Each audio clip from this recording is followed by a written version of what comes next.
Welcome back, everybody. Focusing in on the women in sciences this morning. Women taking center stage this morning, in fact, for the whole of August. So it's a fantastic month here in South Africa. I'm not sure there's another country in the world that takes women as seriously as they do in South Africa in the month of August. But I think we need to spread that through the other months as well, not just August. It's got a nice ring to it, but every month would be great. But let's take advantage of what we have right now. So we're talking about the sciences, women's involvement in all of it.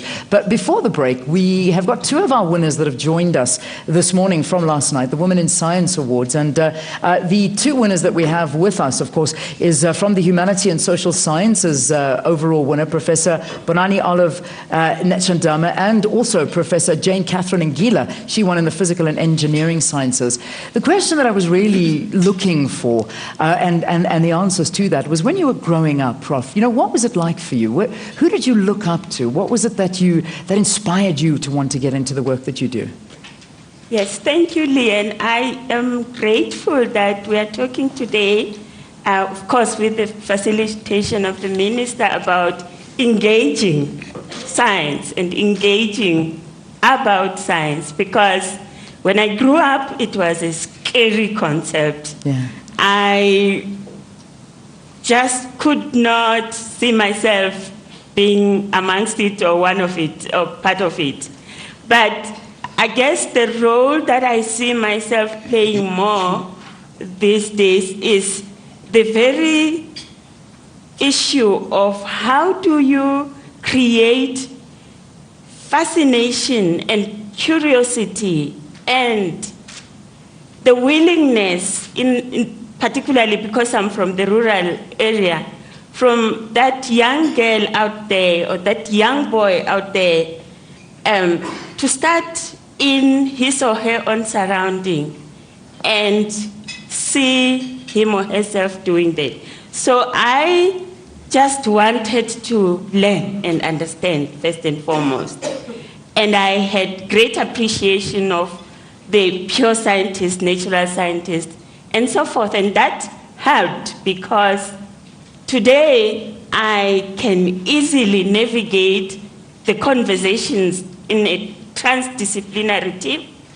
I've become more appreciative of the collaboration among disciplines, but not only with professors, but to create also spaces for creativity and innovation among students, showing them, but also exposing them to situations where they engage not only with the concepts, but with the communities, and get to understand that they can, through their studies, through their research, think innovatively about ways in which some of the challenges that the society has today can be addressed. And they just have to stay on the ball, just have to stay curious and be willing to work hard. Yeah, curiosity is a beautiful thing, but if you haven't got the instruments to explore that curiosity, I suppose it goes nowhere. Professor Ngila, for you, is your story similar? Is it different? How did you get here? Actually, I would say that the background, I think we kind of had similar backgrounds, with my colleague here, in terms of having grown up in the rural areas. Which then means that the kind of exposure our children today have, that they can be able to have cell phones before even they go to Form 1, grade 8. At the age of 5, children are already playing with the computers, with their laptops and all that. We didn't have that kind of exposure. So you grow up in the rural areas, and what we are trying to run away from was poverty. Yeah. It's trying to run away from poverty because I would remember that in primary school, before I go to school, I have to go and walk about 5 kilometers to go and fetch water before I go to school, so that I bring water to make breakfast for everybody in the home, and then after that I can shower and go to school. Of course, I get to school when I'm late and I'm beaten. So that combination was very scary for me. And I said, you know, how do I get out of this poverty? You know, this kind of lifestyle.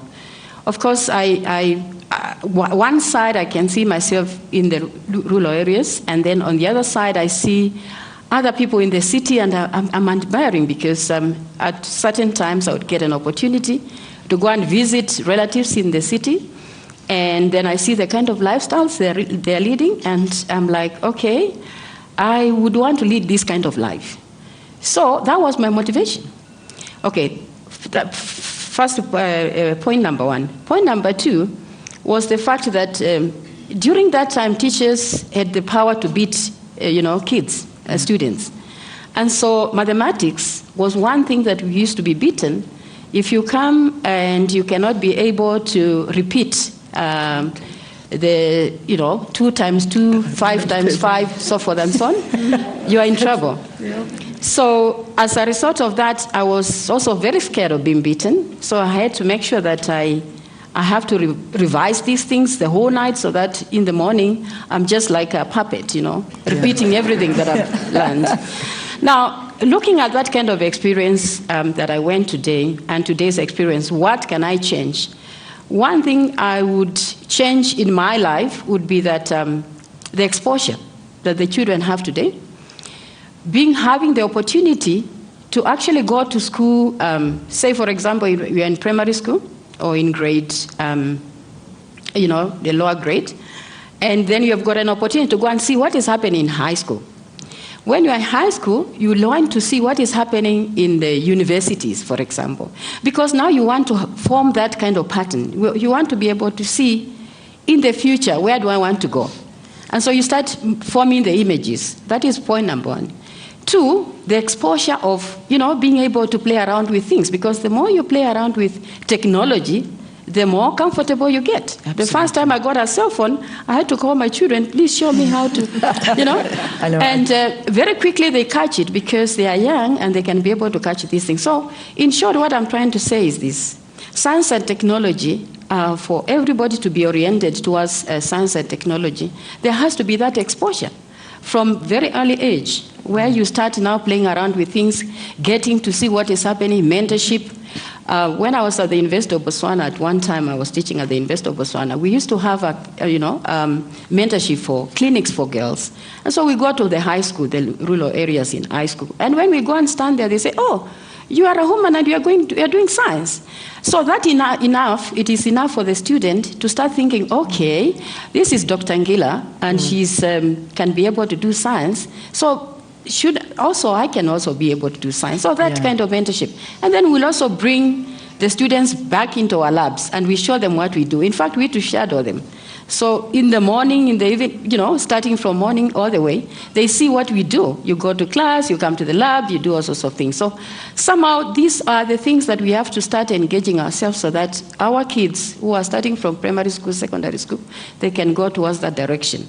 Of course, they will form their opinions, whether they want to do science, that is physical science or natural science, or they want to go the other side. Because we also need economics. We need humanities, so forth and so on. Yeah. The orientation. But the child should be able to have that opportunity to choose which direction they want to go because they know both sides of the coin. Yeah. Thank you very much. All right, Prof. I think that's a great lesson in the story that you've just told us. It really is. And I think so many of us in the audience can relate to it, as well as those that are watching at home. We're going to get some questions very, very shortly from the audience now, because I can see them frantically getting ready to ask some questions. And as I get those up here onto the podium, we'll be able to cross to those questions very, very shortly. But at this point, I just want to bring the Minister back into this conversation. I mean, you've been hearing some of the experiences of the winners. It certainly must inspire a lot inside you and to want to do better, to grow this industry even further. What are we looking like? I mean, if we have to look at South Africa from a statistics point of view, if we can bring numbers into it as to the amount of women that are succeeding in this field, maybe they obviously apply to study, but when it comes to actually succeeding in it, what does it look like? Well, the measures that are often taken are measures of participation in research and innovation. And South Africa's measure is that of researchers, out in the field in a range of institutions, around 40% are women.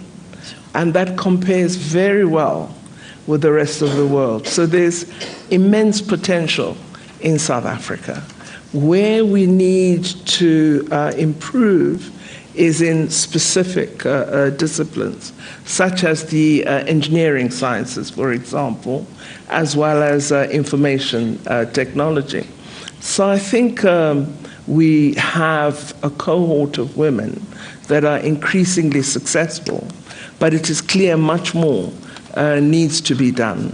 I do speak to women scientists, especially students in university, and I hear some of the difficulties that they're confronted with. We also don't have enough black women as yet advancing into science and technology. They do degrees at the undergraduate level. Some do proceed to honors, but there tends to be a drop-off at master's and PhD.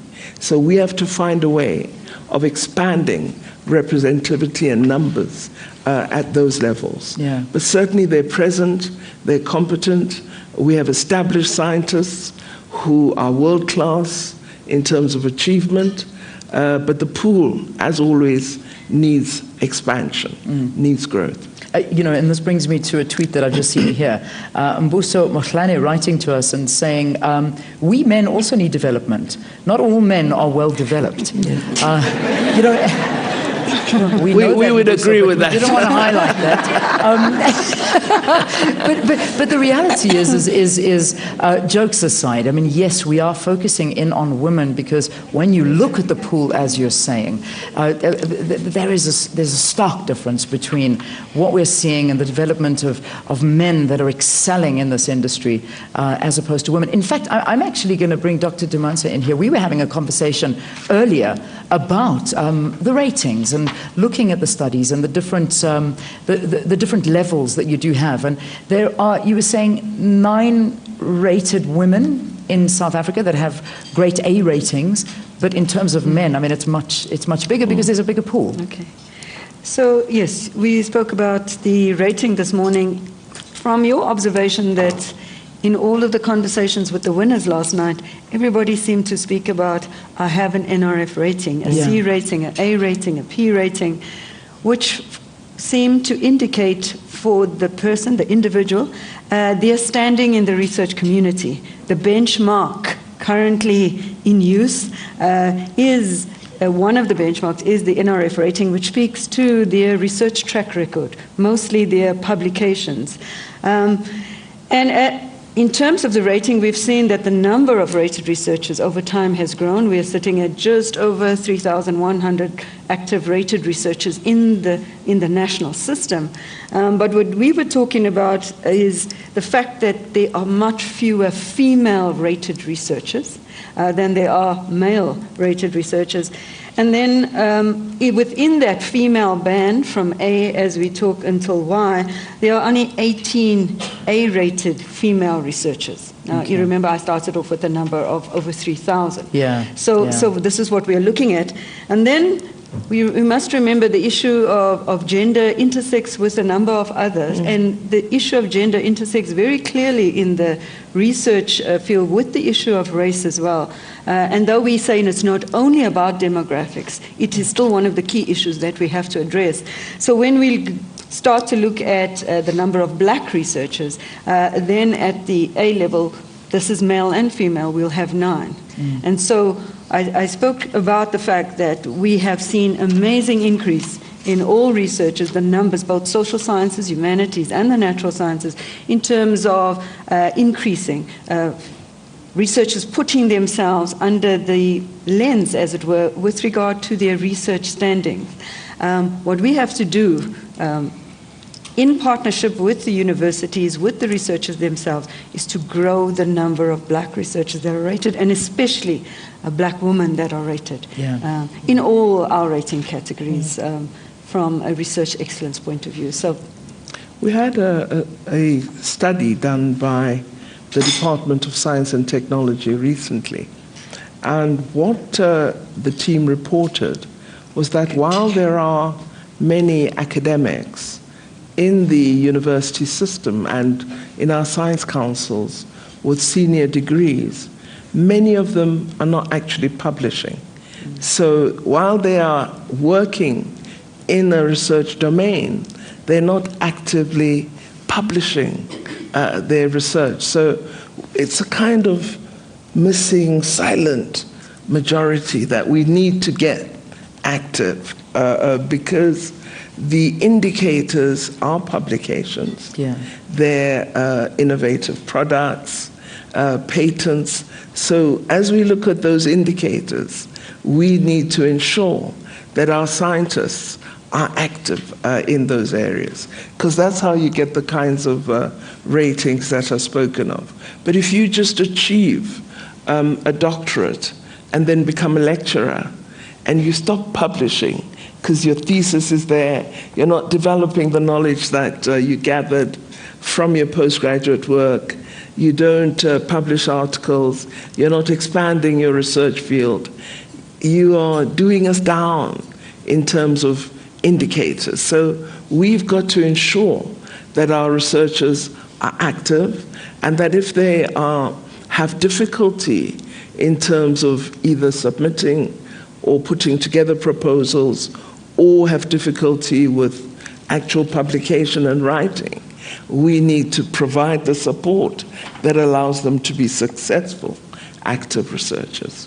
I want to touch on a bit of a sensitive issue because it's coming up on Twitter. I'm seeing some people addressing the issue, and in particular one lady, Palesa Sekajani, writing and saying, let's address the inequalities and hesitation to transform science councils and tertiary education institutions. There's also issues of the exposure that perhaps is not there, and the reality of sexual harassment when it comes to the areas of sciences and not being pushed ahead for women because they are being held back. It's an issue that's being brought up. I mean, is it issues you hear about? Are these the realities of what is going on behind the scenes that perhaps we need to deal with as well? We do get some reports of that kind, and of course it's our responsibility to immediately deal with them when we become aware of such. Some women scientists do report that they're not always included by the leading researcher who may be holding the main grant and so on. We have to find a way of getting around that. In addition, I think the issue of transformation is obviously very, very important. But transformation shouldn't be a concept. It must be a set of actions that we pursue.